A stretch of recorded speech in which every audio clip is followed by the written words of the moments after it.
Hello, it's Seth here, and Tobias is behind the camera. We are from Nelson Tiny Houses, and we're excited today to share with you our V-house, our next V-house in progress. There's still a lot of work to be done on the inside. The outside is pretty much done. For the outside, we went with board and batten, obviously, as you can see. We got a hold of a bunch of hardy plank that we used as the boards, and then for the battens we actually bought smart trim. I normally would prefer to buy cedar or some natural wood, but in this case the texture of the smart trim kind of matched the hardy plank, and it was all getting painted anyway, so we just went with what was kind of easy. All the exposed wood you see on the exterior is all fir. And this house is going to get, once it's on site, you can see there's a ledger above the door. It's going to get another little shed roof coming down towards us this way, just to help protect the door. The dimensions of this house is just under 10 feet wide. It's 23 feet long, and it's about 12.5 feet to the highest point up there.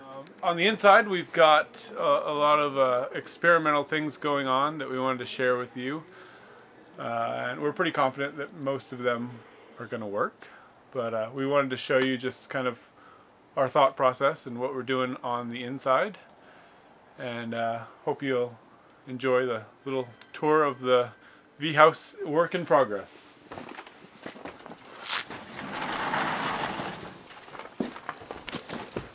So when you walk into the V-house here, you come straight into the kitchen, and the kitchen is about 8 feet this way and just under 9 feet this way. The counter is going to be over here with the sink right in the middle, and the little part to the right here on the counter is going to be maple, and the rest of it's going to be concrete. And the idea is the concrete's going to actually interlock into the maple part of the counter. It's a bit of an experiment, but we'll see how that goes. And under the counter over here in this corner is going to be the refrigerator. Under the sink will just be cupboard space, and then some drawers under that maple counter. And then up here there'll be a light fixture. And above there is a little exhaust in case it gets a bit humid while you're cooking. And then over here it's kind of like it's a pocket door, but it acts as more of a wall to give some privacy into this living room / bedroom area.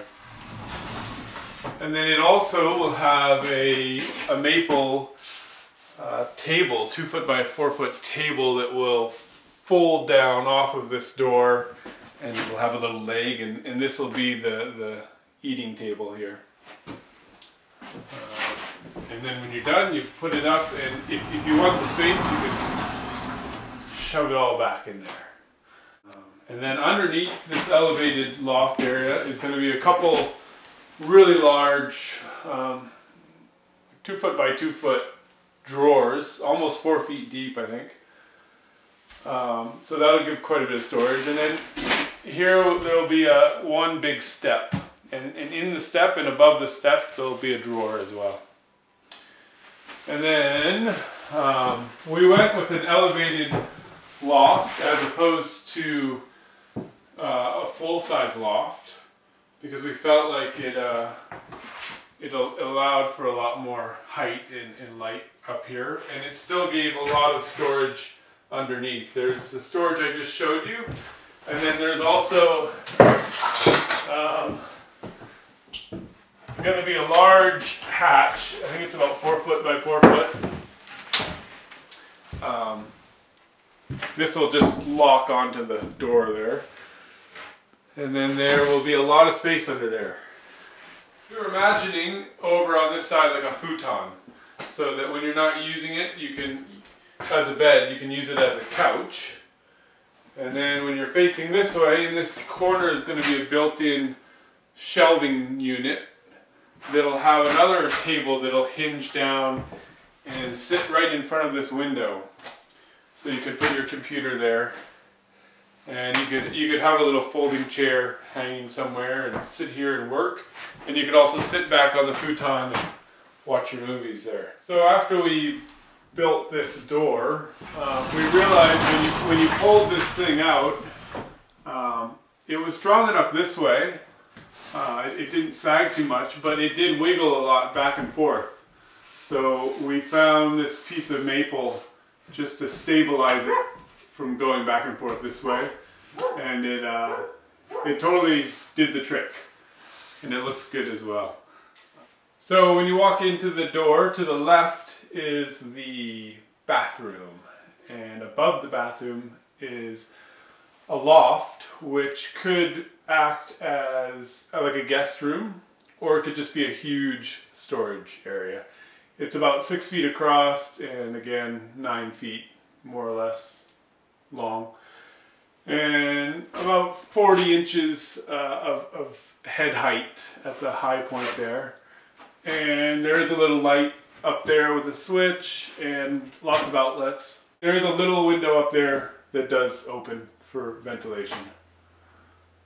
And then below is quite a large bathroom.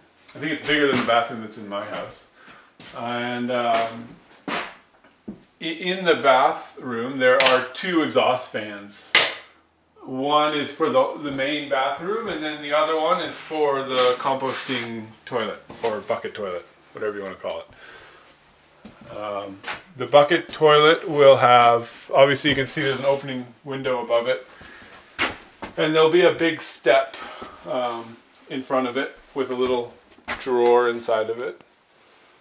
And the exhaust fan for it actually comes out into the utility closet. You can see the hole for it there, and it'll get hooked up to this, and the fan will live right here. And there'll probably end up being a little washing machine in here. And on this wall there's going to be a propane on-demand water heater. This is basically going to be a utility closet. And then on the other side there is going to be a cast iron tub here. And this will all get tiled with heating coil underneath it. So it'll be nice and warm tile.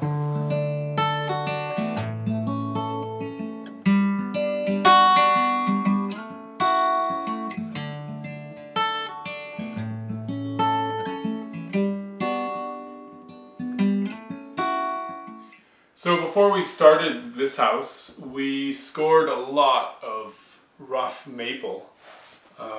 And so we decided to do all the trim out of maple, and a lot of the table, the kitchen table and the counter is maple, and that door is all maple.